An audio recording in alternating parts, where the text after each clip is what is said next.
कोल्हापुरातील ज्येष्ठ स्वातंत्र्य सैनिक अण्णासाहेब चव्हाण यांची शतकोत्तर जयंती गुरुवारी 8 मे रोजी आहे. चव्हाण यांनी शिक्षण सोडून स्वातंत्र्य चळवळीत सहभाग घेतला होता. अनेकदा त्यांनी तुरुंगवासही भोगला होता. त्यांनी मोटार कामगार युनियन, बीडी कामगार युनियन, विद्यार्थी संघटना, राष्ट्र सेवा दल, काँग्रेस, समाजवादी पक्ष या माध्यमातून सामाजिक चळवळ उभी केली होती.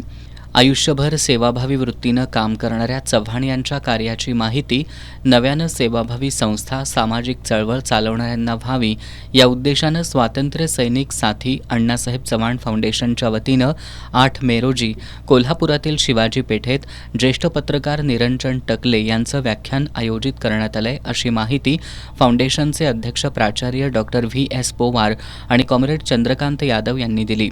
यावेळी जाणीव फाउंडेशन, उमेद फाउंडेशन या सेवाभावी संस्थांचे प्रतिनिधी आणि शाहीर दिलीप सावंत यांचा सत्कार होणार आहे.